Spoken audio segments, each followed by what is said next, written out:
paano maiwasan sa ating mga news feeds na hindi makapanood ng mga sensitive content yung mga anak natin. Lalong-lalo na po guys kung ginagamit nila ang ating cellphone. Lalong-lalo na po guys ngayon sa Facebook. Marami nag-viral na video, photos na mga sensitive na dapat hindi makita ng mga kids natin. Ngayon guys, open lang natin ang Facebook application at ilagin po natin ang ating account.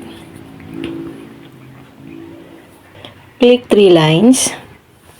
Scroll down, click settings and privacy, click settings. Dito po sa preferences, itap natin ang content preferences. At dito naman guys, itap natin ang sensitive content. Kailangan guys dito, piliin nyo po ang show list at itap nyo po ang save para maiwasan po yung mga malalasawang mga palabas o kaya yung mga sensitive content na mapanood ng mga kids natin, lalong-lalo na po guys kung ang mga phone natin ay ginagamit nila.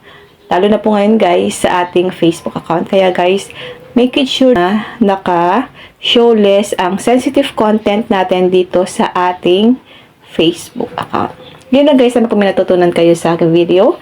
Huwag nyo lang po kalimutan na i-follow ako at i-share ang ating video para malaman din po ng iba kung paano po natin maiwasan na makapanood ng mga sensitive content yung mga kids natin.